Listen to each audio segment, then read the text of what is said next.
All right. Hello, everyone. I think we can get started. I see some people are already joining us online. This is a hybrid format for this side session on the first day of the United Nations Responsible Business and Human Rights Forum here in Bangkok. So part of the attendance is here in the room at UN ESCAP in Bangkok, Thailand, and some of you are joining us remotely. We have speakers coming from different countries and part of the audience also from the region.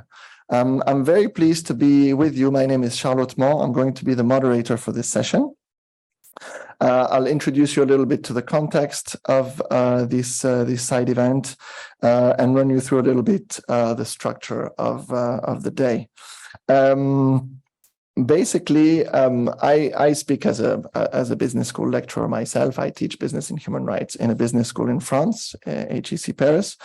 With other lecturers today from different business schools, we're going to try and discuss how business education, especially here in the Asia-Pacific region, is integrating labor rights and human rights within the curriculum. This session today comes somewhat as in continuation of a first event we organized 2 years ago in this very same forum, in the 2021 edition of the UN Forum. It was an online event, obviously, because of COVID. Emily Sims and Dorothee Baumann-Polly, who are with us today, were there at the time. And it will be interesting for us to see what has changed in the past 2 years. Some very simple remarks. The event is being recorded. Some of you might be watching this after it actually happened, so hi to you as well.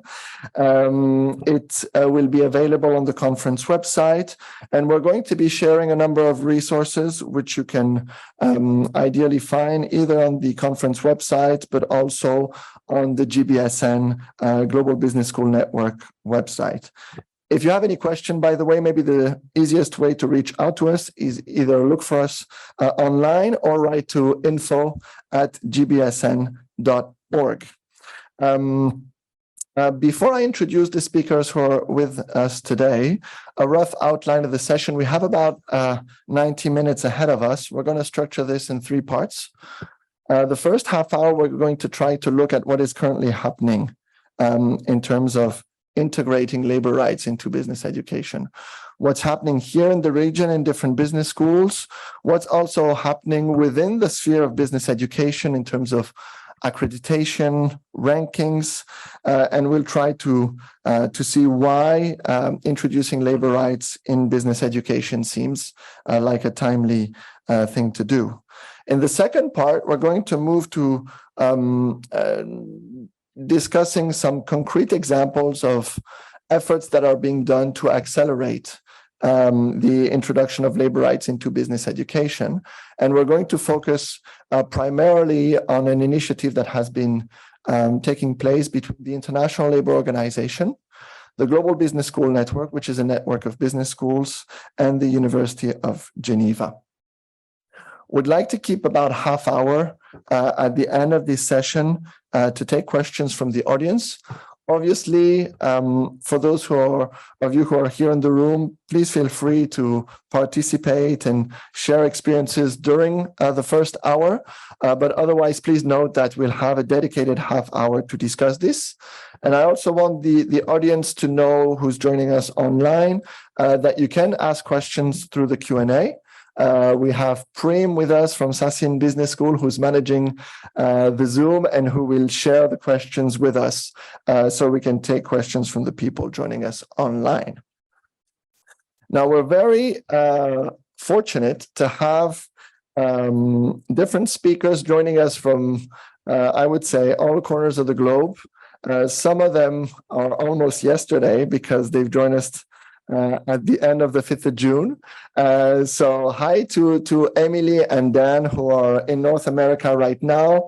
Emily Sims is working for the International Labour Organization. She's a specialist in a branch of the ILO, which is called Multi, which looks predominantly at engaging with businesses and multinational corporations.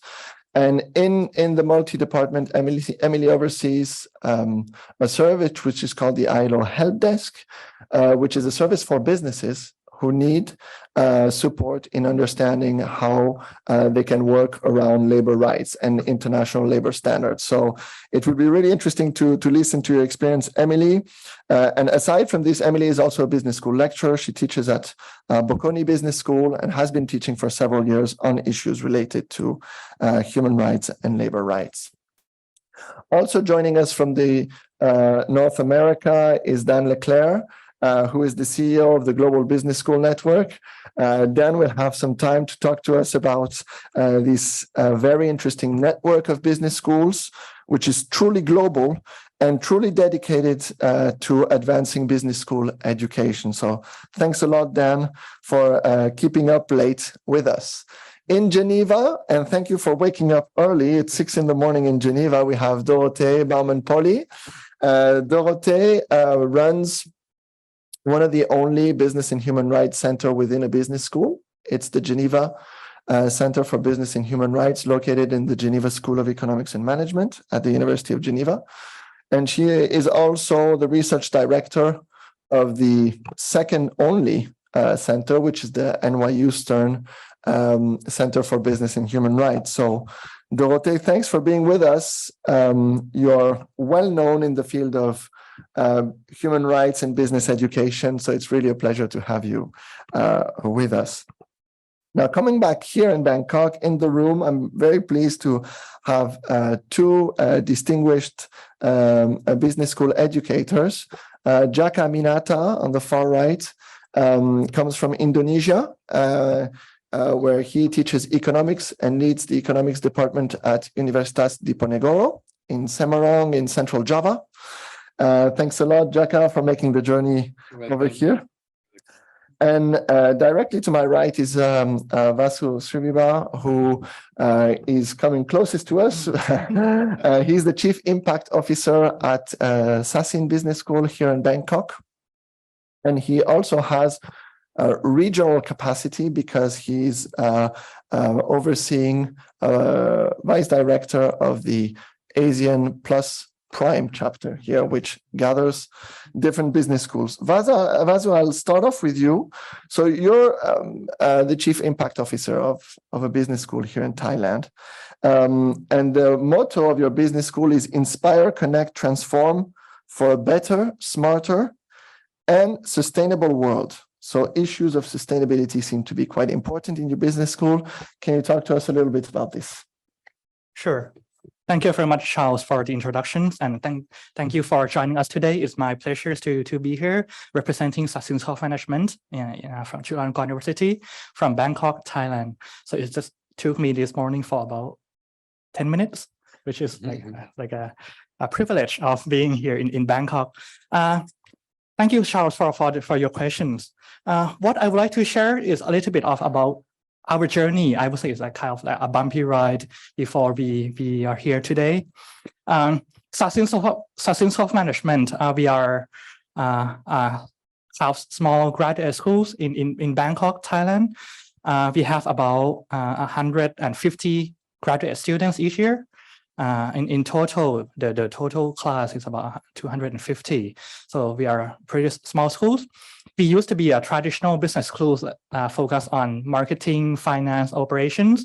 But since 2019, we reshuffled the whole things and we put a new strategies to focus on sustainability through entrepreneurial mindset. So sustainability and entrepreneurship became our focus. What Charles mentioned, Inspire, Connect, Transform, that's our positioning statement. Because myself, I cannot remember the visions and mission, which is very extremely long and no one can remember. But the motto and the slogan, the positioning statement that you can see here, is everywhere in the buildings. That one we want to show to our students. This is our purpose, our values, and why we exist. And we want to inspire, connect, transform for a better, smarter, sustainable world. About our journey, Charles mentioned about the human rights and in that we measure things in business schools. For us, we start from sustainability.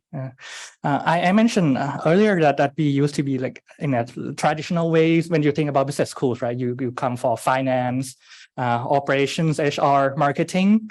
What we did in the past, we started from doing the advocacy work on pushing sustainability in a mainstream. So we work with networks and partners, creating like an outreach activities, and doing like, for example, luncheon talks, field trips, invite guest speakers. So in order to start the conversations, that was in 2007, 2008. So that when we started. I would like to show here about how we integrate sustainability in our curriculums. We started as an elective course. As Sasin, it's just like a course that nobody knows much about the actual content. But then we moved from elective course to be like a core course in 2012. And in 2014, we put sustainability at the very first day of schools. Like we put that, we call orientation, we call it like sustainability orientations. So our students who join Sasin, they need to go through the orientation, which is about sustainability. And then sustainability became the first core course at Sasin. Like it used to be core course, but it might be in the middle of the whole journey. But now we move sustainability to be the first core course at the schools. And during COVID, like we were trying to think, okay, now what else we are going to do to push this further? So we changed the way we call sustainability, and now we call it skills and values modules, which is not just a single course, but it's a whole module, 9 credit course. And that's the very beginning of student journey. So I want to like leave it here, Charles. Thank you. And maybe very quickly, Basil, because sustainability is quite a wide concept. And I know in my business school, for example, at HEC in Paris, there's been an increase in sustainability programs, but often very seen from, let's say, an environmental or climate-related sustainability. Is our human rights and labor rights already today integrated within those sustainability modules and courses? Or is it sustainability, I would say, in a broader sense? To add on that, I think when we started about sustainability, like most people in Thailand, they think of the general concept of sustainability, even though we are in a region, in a country which have the most pressing issues. Like when we wake up every morning in Thailand, in Bangkok, in these regions, we are seeing social and environmental issues every day. But the thing is, like, how can we connect and bridge the gap between the issues we are seeing and the content we are teaching to our future leaders? That's what we want to educate our students, right? And in terms of specific issues, I would say we are in the beginning of the journey in terms of human rights, because like to me, I think like the first time that the majority of Thai people like start to aware about human rights in the business issues is when we got the red flags from the fishing export import. That's when we start aware, okay, what it is and why is this issues, and then even the big Thai companies, and they just start transforming a lot, so that how we like capture the opportunities and make it more and contextualize it for students to learn. So that's the thing that we need to. Thanks a lot, Vasu. And it'll be interesting later to see how obviously these issues in business education come also in reaction or in relation to the world of work and the expectations maybe of businesses. Moving to Indonesia, Jaka, what's the situation like in your university? So you teach economics at Universitas Diponegoro. Are labor rights, human rights included in your teaching or the teaching of your colleagues? Thank you, Charles, for the question. I think it's an excellent question. It's not so really easy to answer because honestly, actually, we know well I'm the head of study program in economics. Actually, we learn about labor economics. So if we're talking about human rights, labor rights, it's like the new things for us. Even because of what? Because in economics, when we're talking about labor economy, we're talking about the wages level. We're talking about how to make the enterprise company become even minimum break-even point. And we can say in economics, marginal cost equal marginal revenue. So it's minimum. So when you ask about human rights and labor rights, it's quite interesting, not only for the lecturer, even for me, but also for the student. So it's a bit surprised. How come, sir? We know well about labor rights, human rights, but this is a very important issue, but we lost. We never discuss about labor rights and human rights. It's honestly. So I gave a lecture more than 15 years already. So when I just came back from Geneva last year, yeah, there is a lot of professors around the world, and I gave, of course, honestly, I not put in the curriculum because it needs more than 2 years to put on the curriculum, but at least I put on syllabus already. And they're really interesting. So how come that we can work in physics industry after graduation within 10 years, within maybe for the whole life as a business? Because of what? Actually, Indonesia, maybe 2/3 of our mainland is water, ocean. So I think it's a big business and also a lot of issue according to the labor right and human right. So why we don't discuss and elaborate about the human right, labor right in our curriculum? So this is a bit late. So that's why I think this is honorable for us, for me also, to discuss deeply, even maybe in the near future, quickly, as soon as possible, to put in our curriculum. Because of what? Because Indonesia, Ghana, and South Africa is one of the main issues as a country. Thank you so much. Thank you, Jaka. And we'll get back to your experience just a little later about actually working with your students on these issues. But it's, I mean, I would say, and Dan, I'll move on to you now because you have maybe let's say, a wider vision of the situation. As I said in the introduction, you are the CEO of a network of over 100 business schools, which is truly global in the sense that it's not just located in one or another continent. It has members all around the planet. So you have a perfect perspective on what business schools are doing on these issues. And you also have a background working on accreditation. What's the situation right now, let's say in general terms, about business schools and these issues of labor rights and human rights? Well, thank you so much, Charles. First, since I'm the first one to speak, I think, on screen, I just want to make sure everybody can hear okay. By raise of hands, could we make sure everybody can hear? Okay, great. It's always good to check, I think. But you know, I appreciate coming after Jaka because I too am an economist by training, and I used to wonder at times in my graduate education whether we were talking about humans or not when we talked about economics, and some of the issues that we are talking about today were never really a part of what we considered important in graduate school, for example.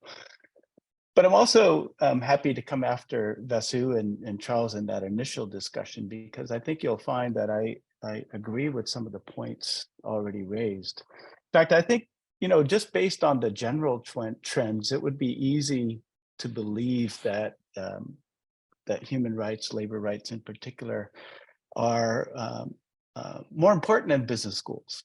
And I think generally that's the case. And by these general trends, I mean that, you know, businesses seem to care more about ESG. They seem to wonder or consider the extent to which they're contributing to SDGs, the Sustainable Development Goals. Students, they want careers that are more meaningful, purposeful, that give them a reason to say that they're applying their skills for the good of their communities. And I think business schools reflecting that are elevating, in general, again, these concepts related to ESG, sustainability, and the like.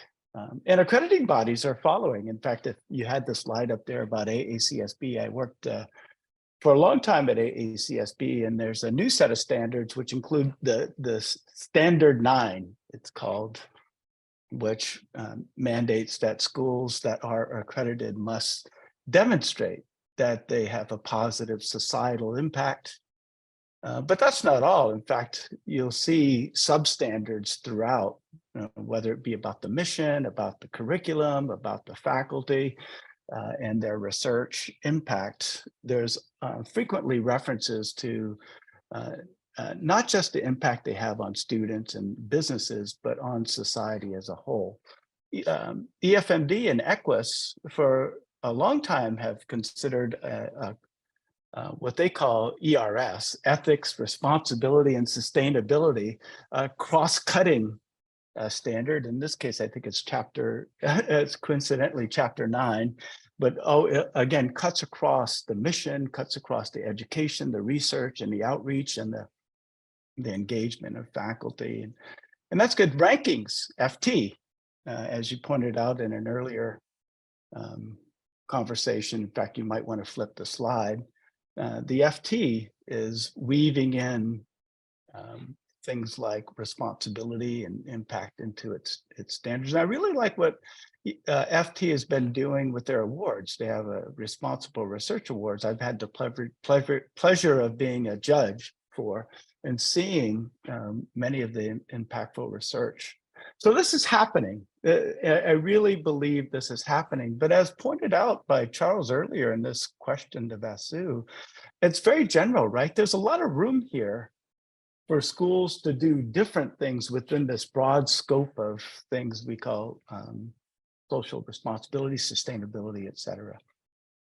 And I know even, for example, with the SDGs, it's easy for human rights and labor rights to get lost in that. I know this is something Doro, I'm sure, will also talk about, or I've heard her talk about this several times.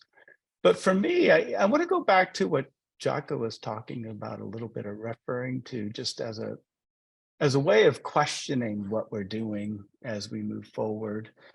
And that is, coincidentally, I've been reading a lot of Adam Smith lately, and about Adam Smith lately. And something I didn't know about Adam Smith was that he had written about slavery, and has been, I guess, to some extent criticized for his writings about slavery, because what he focused on was the economic argument and the idea that in many ways the market will cure itself of slavery, and the idea that enlightened business owners will discover that the right approach is not to have it for the abolition of slavery, and rather than what he believed and knew, the moral argument against slavery. And I think this is something that we have to consider when we talk about not just human rights and labor rights, but sustainability in general. It feels to me that often the conversations revolve around the economics, the profit still, and that what we really need is a new set of lenses through which we view some of the choices that we make in business. And I think getting down to that level and drilling down and understanding what it means to think differently as students of business and future business leaders, I think is pretty important. I'm going to pause there. I probably took a little bit longer than. No, thanks a lot. Thanks a lot, Dave. Charles, but. And I think it's a good segue also to discuss these issues with Doro. If we can put the slides back up, just to illustrate a little bit what you were saying. You talked about ESG. We found out an interesting a recent study by FT on how business schools are integrating ESG in their curriculum. If we can go to the next slide. And what's interesting this would be the chart on the right. As you said earlier, Dan, ESG mixes a lot of concepts and sustainability as well. But what is for sure is that we're seeing a trend upward. This is for MBA programs. Now the red line is Asia Pacific, which is more or less in the same trend as the rest of the world, one that's increasing. It does also give the impression that MBA programs here in the region are still allocating a little less time, core hours on ESG issues than in mainland Europe or US and Canada, but the trend is definitely here. Now, within your network, the network that you run, Dan, there is a community on business and human rights. It's called an impact community. And Doro, who's here with us, Dorothée, is an active member of that. You've been really at the forefront, though, of putting the question of human rights in business education. You wrote a toolkit on this topic with Dan Leclerc and Michael Posner from NYU. Can you make the case today, again, you've made it several times, of why we need human rights and labor rights in business education?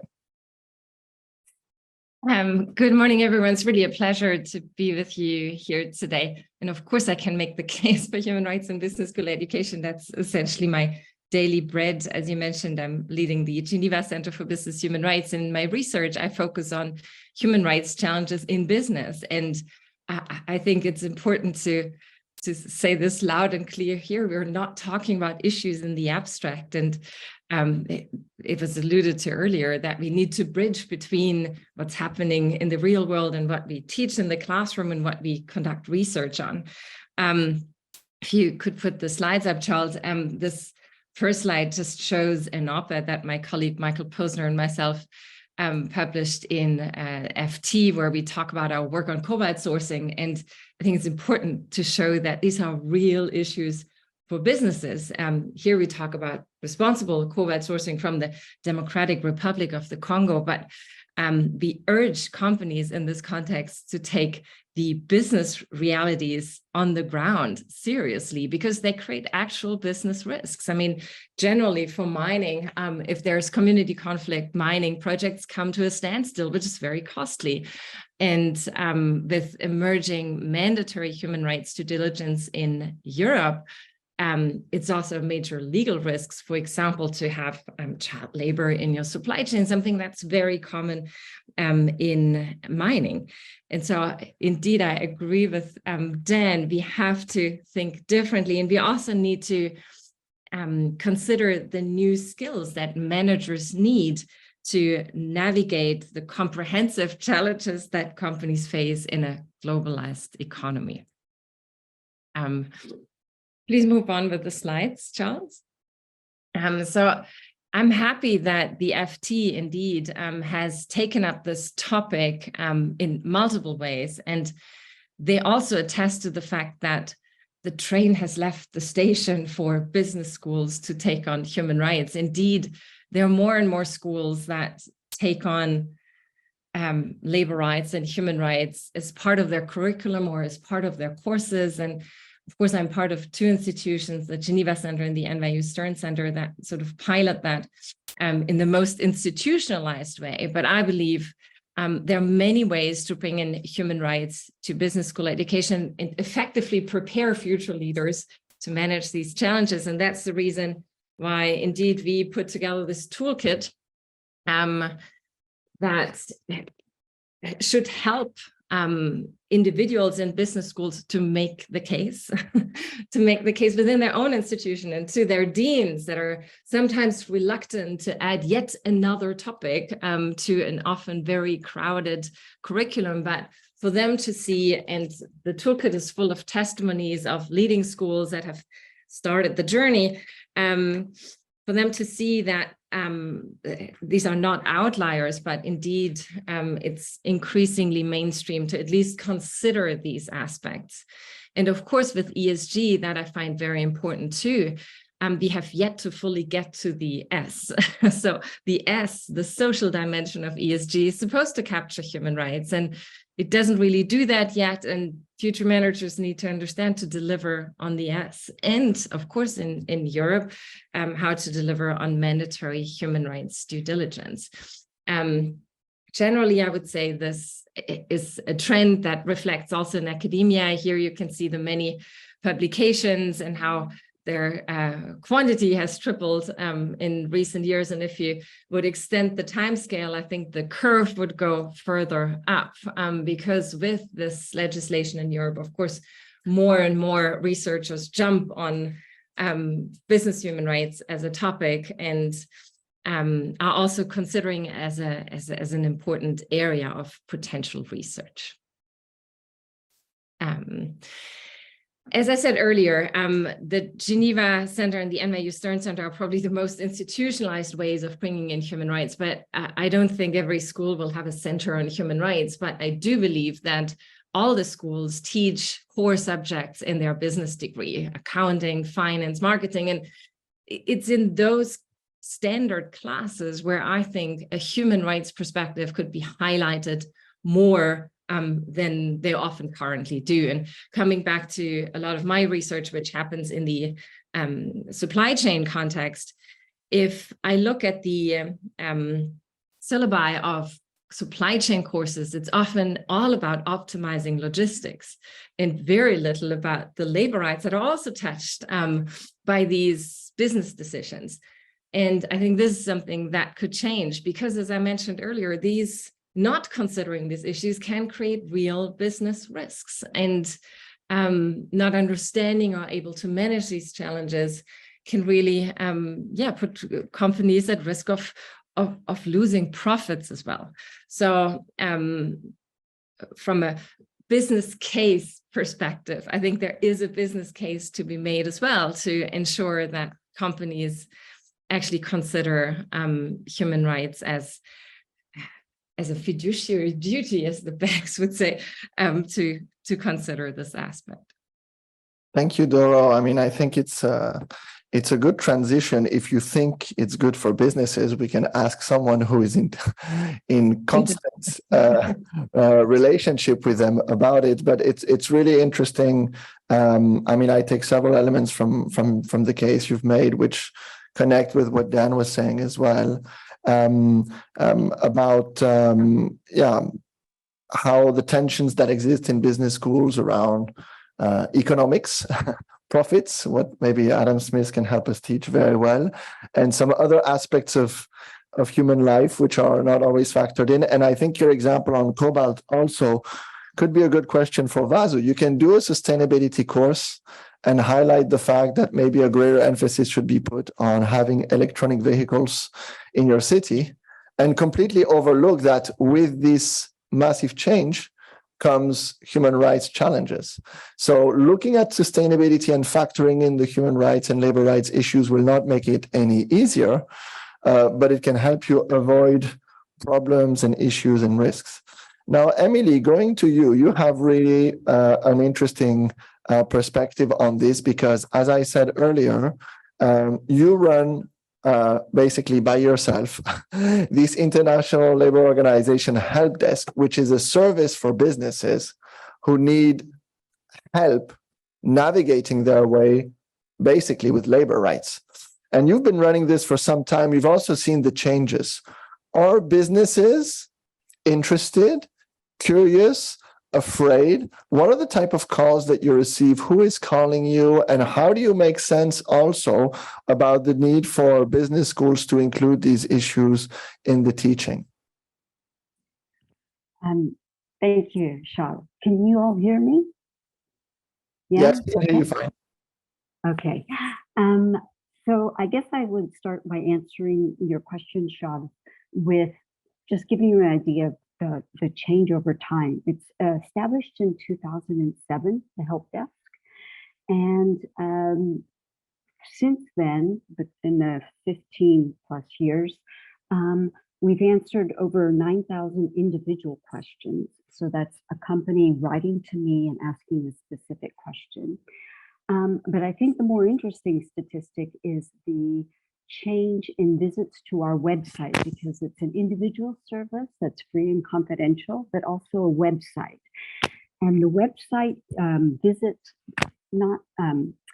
visitors, so distinct entities visiting each month on average, went from something about 6,000 a month to between 50 and 60,000 a month in the course of the years. So you can see there's a distinct increase in the amount of interest. So let me tell you from the perspective of who and why they're coming to the help desk, the story of the evolution. So when I first started, it was mainly lawyers that would show up into my office or contact me by email. And they were really driven by reputation risk. So please tell me how to avoid my company getting on the front page of a newspaper because we got in trouble. So that was their main motivation. But as it changed with especially the UN guiding, or sorry, not the UN guiding principles, UN guiding principles, yes, but also the SDGs, the Sustainable Development Goals, because there was a shift from lawyers showing up and asking questions to supply chain managers, procurement officers. There's always been CSR specialists in the mix, but really shifting to how can we do this and how do we do it in a way that really is also contributing to the SDGs, which I thought was great, because for me, both human rights and the SDGs are really important. And they're really important not just for workers' rights, but for the viability and the long-term growth and competitiveness of enterprises as well. But then came the European Union potential directive and the United States very aggressive seizing at the Customs and Border Patrol of anything they suspect of being made with forced labor. That was a real mixed blessing, because on the one hand, a lot of questions, a lot of companies very, very nervous because they don't want their goods seized and destroyed. And they really, really want market access. And the European Union about to adopt the exact same approach as the US concerning forced labor is making a lot of companies nervous. But also the European directive on environmental and human rights due diligence, including issues around liability and the right to sue for violations. That has been a real mixed blessing. I get a lot more questions, but we're back to the damn lawyers, which is a big problem. And that's why this is my call to action for you all, because if it's not reclaimed by the managers, instead left to the lawyers to have these discussions with suppliers, to have these decisions driven within a company, it will not live up to its full potential of actually protecting workers' rights. I'm a human rights lawyer myself, God bless the lawyers, but it's not just strictly a legal issue. It is a business development issue and a sharing and inclusive economic growth issue.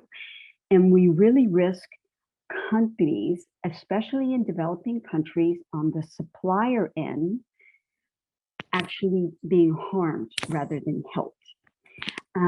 So my plea to you is to work with us to really reclaim this in a management field. What the various colleagues that have spoken before really emphasized is that it has to be as normalized as accounting and marketing and logistics and finance, just a part of the way people think of business, that it is reclaimed by managers and not just left to the lawyers.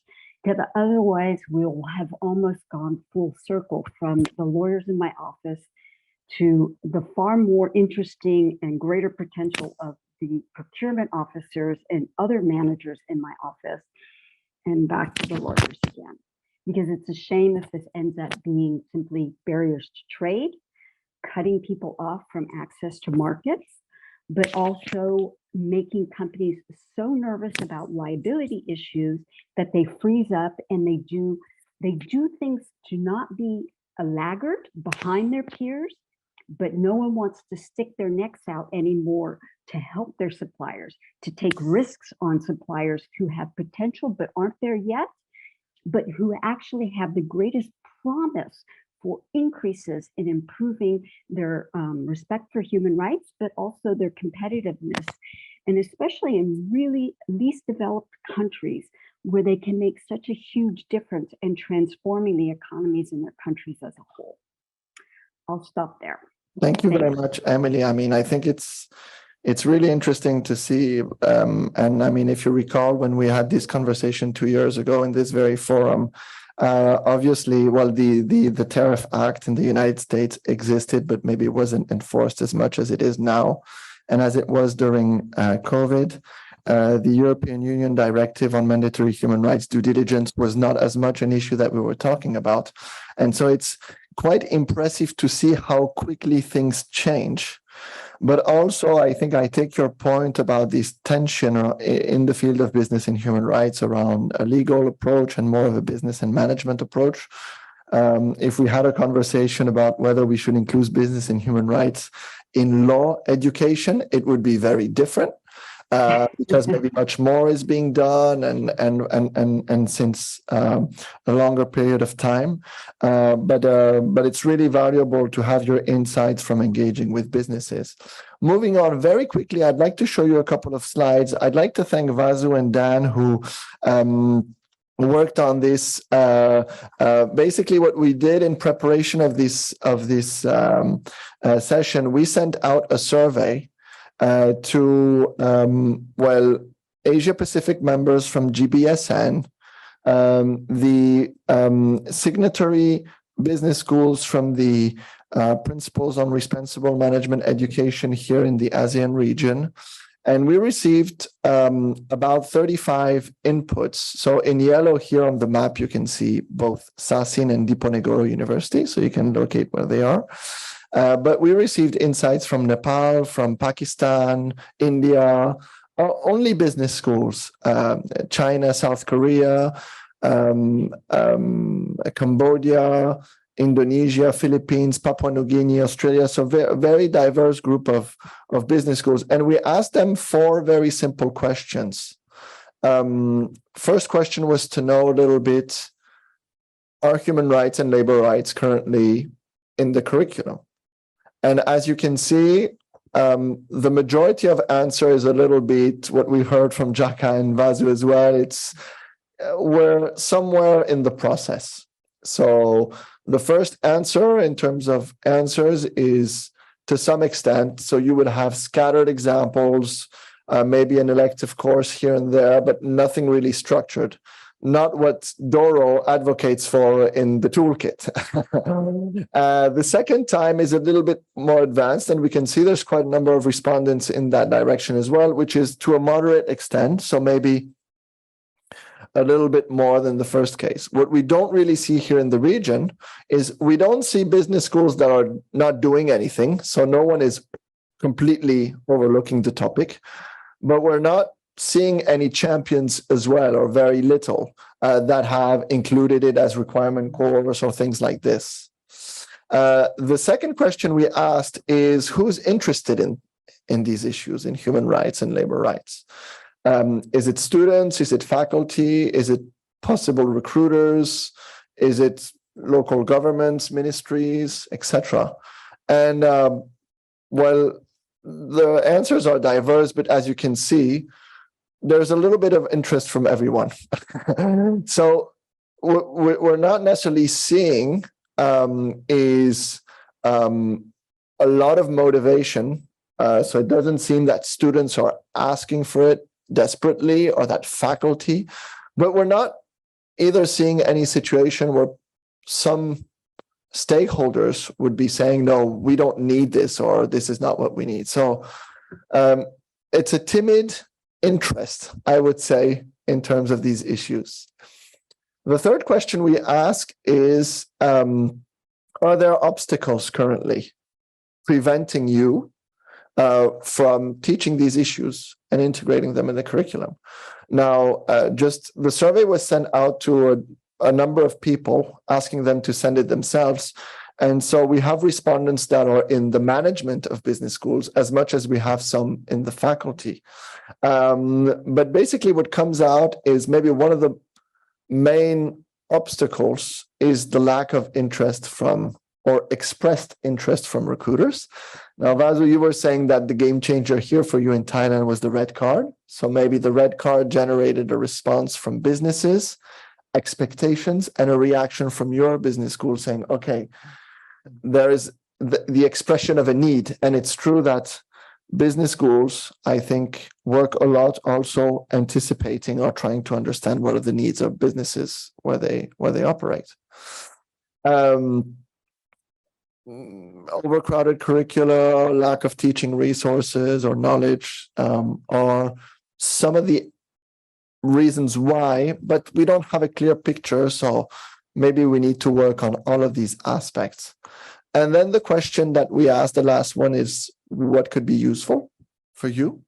And we're seeing, well, everything seems to be useful. So maybe there's not a lot of demand within business schools, but if we offer support to business schools, probably they would be interested in receiving it. So that's something positive for those who are ready to do outreach and support business schools. There's an interest in teaching resources, in training for faculty, in simple things like just connecting the dots between business schools and local expertise, something that could be really relevant here in the context of the forum with all the expertise present in the room. And also maybe the need for experiential projects and programs and things like this. So thanks a lot, Dan, Vasu, for helping us pull this survey. It's just the beginning. I think we're going to leave it open for additional respondents to be able to answer, because even for us who are interested in these issues, it's one of the first times we run these type of experiment, and obviously it's going to inform the efforts that we can do in a very nice manner. Going back to the conversation, I'd like to go back to you, Emily, and discuss a little bit something very concrete that's been going around, and then I'll ask Jaka to discuss it as well, which is, as I said, you work for the International Labour Organization, and recently the ILO signed a Memorandum of Understanding with Dan's organization and Dorothee's university as well, so the Global Business School Network and the University of Geneva. Why, after 104 years, does the ILO sign a Memorandum of Understanding with the business school community? Thank you. Well, I should point out, even before the MOU, I've been teaching at Bocconi University since, I think, 2014, and I am not paid. The arrangement is that in lieu of me being paid for the course that I teach, they bring someone from a developing country who participates in my course and then spends time with me one-on-one, learning about the materials, so that kind of slowly we build up a group of people that we've worked with intensively to feel comfortable with the material, to not have to start from scratch on their own. So that was sort of a precursor to wanting to work more broadly with business school. And that leads us to the MOU. And the reason the ILO is very, very happy about this MOU, and thank you for your great work, Dorothea and Dan, as well as Shar, that the whole logic of the help desk was, we can't ask companies to do things and then just say, good luck with that, you're on your own. It's our responsibility to then somehow support them, because if you really want things to get done, you have to flatten the learning curve as much as possible, make it as easy as possible, make it as distinctive as possible, speaking in their own language, creating a website that makes sense to them, doesn't make them adapt to the ILO, which even I have a hard time sometimes after 25 years, sometimes figuring out the ILO. So we really need to make it intuitive, easy to absorb, and part of their world, rather than taking them out of the world and trying to shoehorn them into the world of human rights. Human rights needs to be integrated into that. And this is a great way, bringing together the network of different business schools that are part of the Global Business School Network, and working with Dorothea and the center in Geneva, that they have a great network, a lot of knowledge about how to, pedagogically integrate those resources and tools. But also what we're really interested in is the fact that they bring people together. So it's not people in Europe cooking up modules for the rest of the world. It's so the one that we did, the first module, it was on forced labor and fishing, and it really brought together people from Indonesia, experts from Indonesia, from Ghana, and from South Africa, 3 countries that have a lot of experience in this field, working on specific projects, Indonesia and Ghana specifically with ILO, as well as South Africa. And the whole idea is that the knowledge they bring together, so there's a common understanding that's the baseline, because one of the things you really, really, really need to understand is we will not succeed if people are not speaking the same language with the same common understanding. If there's a cacophony of voices, all talking about business and human rights, but saying completely different things, it will just sow confusion. So that's why this network is really, really important.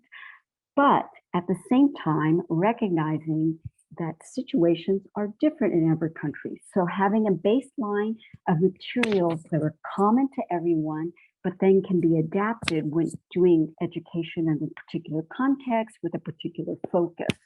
And that's what we think is so, so promising about this network, and that we're really committed to supporting. I think it was your next question, Charles, but I'll just throw it in now.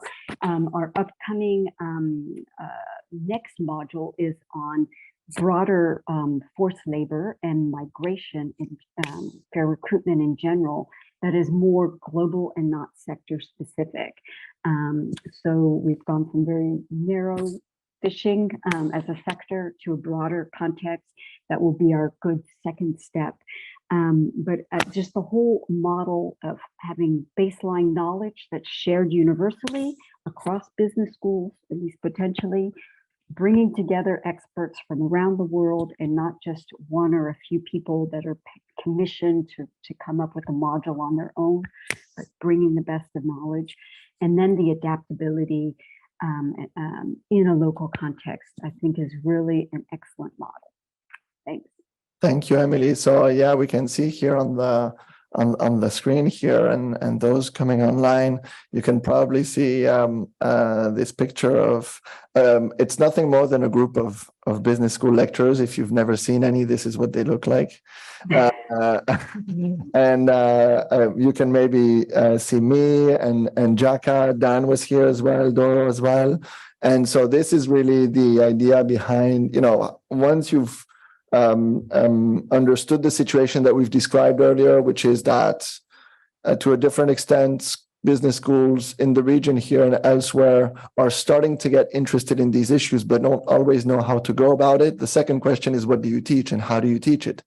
And so what we're working on together right now is nothing more than, if we can go to the next slide, doing slides, actually. So this is an excerpt from my own slides. I taught this course just last month, a month and a half ago at HEC in Paris.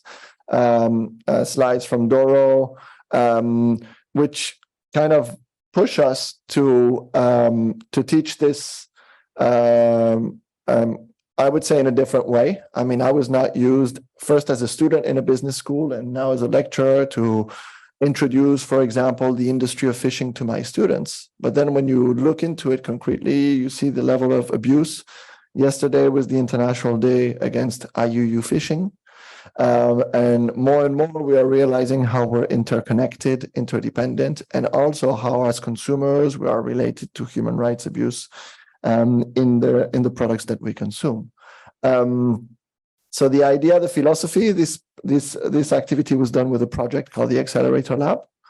And then once the slides are there, and once we've produced standard teaching material, it's being taught. Now, Jaka, you're here on the left with hundreds of students. I think you've been teaching this course to more than 300 students in your own universities. That's the whole kind of track towards integrating these issues. It's meeting together, co-producing content, as Emily just mentioned, making it, packaging it in a way that can be taught, and then delivering it to the students. Can you, I don't know, tell us a little bit about teaching not labor economics, but fishing to your students, precising that you teach very close to fishing communities. Thank you so much, Charles. So I think Indonesia is a big laboratory for us because it consists of 17,000 islands. So that's why when we give a lecture about the fisheries industry, about human rights and labor rights, it's very interesting for them, even for me, because it's like new issue. As I said before, we're talking about the labor economics. So that's why the important things for undergraduate, for master degree and doctoral degree, as my student for the each level, we are not also discuss and also differing about the labor and human rights, but also how to make research. So that's why I eager to also publication for each level, undergraduate, master, and doctoral degree as for my student. Because of what? Because by research, I think they are not only discuss, but also to put and publish what's going on in their mind, and also to publish academically what's going on in Indonesia as a big laboratory. And also for the next, we also make a tracer study, because I think it's very important to trace about their job, about the future, about the sustainability, as Fasu said, and also about the global supply chain. Because of what? Because I think when we deliver about the global supply chain and also labor and human rights, I think it's very important also to invite the entrepreneur, the practitioner, to give a lecture, not only for lecturer and professor, but also who really know well about what's going on in the reality. So that's why by next July, we invite entrepreneur, investor, also not only from Indonesia, but also from Japan and Korea, to deliver and also how to attract. That is the exact problem and in operation. Why they do this, do that, this is according to international standard or not. So that's why we have to prove that's not only in academic, but also in the operational system also. I think this is very important for us to know well. Yes, we notice that not only in the Java Island by island, but also in east of Indonesia, Central Java and west of Indonesia, because there is a quota for fishing. 3.5 tons per day for each region is totally different. So that's why we have to make sure that the business is running well as a procedure, a standard or international procedure. Thank you. Thanks a lot. And on the right side of the same slide, we can see, I think, your classroom, Doro. So you've participated in the full circle as well. You were here when the MOU was signed. You participated in designing the course, and you taught it, I think, just last month. So maybe you can tell us a word about this experience looking at fish once. No, of course. Thanks, Charles. And I just want to say, Emily, I fully share your enthusiasm about the MOU, because it responds to the need for more teaching resources, and you have such unique expertise at the ILO, and this expertise needs to find its way to preparing the next generation of leaders. So I'm very happy that we found a way to hopefully connect after 104 years. And we're not far from each other. It's just a few kilometers between the Geneva Business School and the ILO headquarters. So I was very fortunate as I taught the forced labor and fishing tool that I could invite two ILO experts to class, Alex Nasri and Alison Potter. And of course, to my Swiss students, and this speaks to the adaptability to different contexts, it's not obvious why they should dedicate an entire session on forced labor and fishing. After all, we're a landlocked country, and it's not clear to them by how fishing matters. But I started the class with a cat picture and said this was the most viral picture on the internet. And what does this have to do with fishing? And then they realized, oh, cats eat pet food that contains fish. And that pet food is produced by Nestlé. And Nestlé is one of their most desired employers once they graduate. And so realizing that they might be in charge of a portfolio at Nestlé that manages a global supply chain that may reach the fisheries that Jaka talked about, this connection for a Swiss student, it's important to understand that decisions that they make on top of the supply chain translate to working conditions in other parts of the world, and understanding how these decisions on top can impact those conditions, I think is very important. And the forced labor and fishing teaching tool was a sort of illustrative case of this. So it worked very, very well. The students really loved it. Thanks. You're now an expert in fishing, so that's nice. I see we're starting to receive some questions, I think, in the chat, and I just want to say in 5 minutes we'll open also here in the room for comments or questions from the audience. Just before, maybe Dan, I wanted to also, because maybe the MOU seems like an exclusive club, and it's not at all the idea. The idea is to help people who are located at about 10 tram stops away from each other in central Geneva to connect, to produce content, and then to make it available for the greater good. And that's where GBSN comes in. So can you maybe just tell us a word about on this specific resource, and also how this is going to be made available much widely to anyone basically who's interested in teaching human rights or labor rights in a business school? Sure. Thanks so much. And I also, as Dora did, appreciate very much, Emily, your remarks about the MOU, which we're as excited about, if I could say that. And let me just, I guess in response to Charles's question, explain why GBSN. The Global Business School Network, we're 20 years old this year, started by the International Finance Corporation, part of the World Bank Group. And the idea was quite simple, that we believe that business management, entrepreneurship, knowledge and skills, right, this broad category of what we do in business schools, matters not just for individuals and their careers, but for economic and social development. We think that developing this knowledge and skills matters for society. And if we can do a better job with that, then we could make better, more inclusive and sustainable communities. And so that mission drives us towards this MOU and the work that we do together. But to your question, Charles, GBSN is also unique in some ways, because schools, we have actually it's nearly 150 schools as part of the Global Business School Network now, and they all join to pursue that mission together.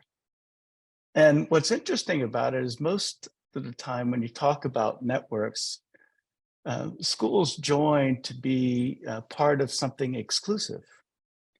But indeed, at GBSN, schools join in many ways to increase our engagement with other schools, to lead in that dimension, and to, in many ways, make us more inclusive globally. So when you think about the Global Business School Network, part of our mission is to make this kind of resource available, not just to our members, not just to participants in the network, but even much more broadly than that. And to build this platform on the leadership of our member schools schools like INSEAD and MIT and University of Cape Town and Lagos Business School to lead in those and in making this work available is very important to us. And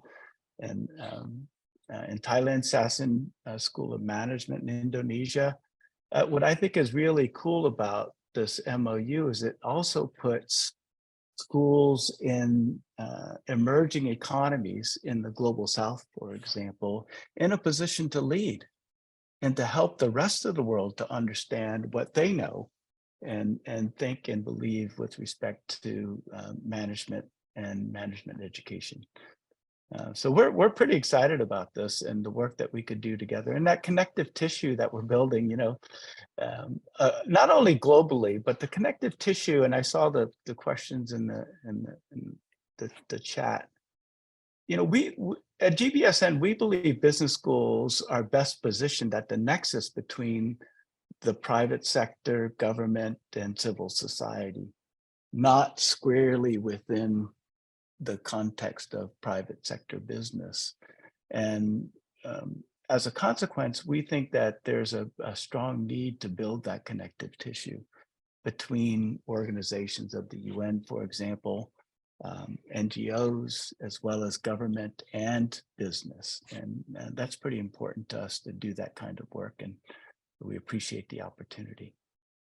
Thank you, Dan. You mentioned Sasin, and just before we open, I wanted to ask maybe one last question to Vasu.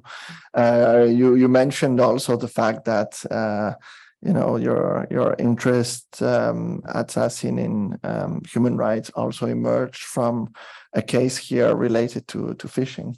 Is this type of resource what we're designing the type of material that you think you need, or that the other members of the Asian Prime chapter need to be able to accelerate the integration of human rights and labor rights into their curriculum?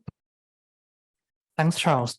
Yes, definitely. I think like when I look at the results from the survey, like for us, I think we are representing the majority of the response of the survey who are like in the beginning, in the middle of the journey, that we are trying to like incorporate human rights in our curriculums to be more specific in terms of sustainability.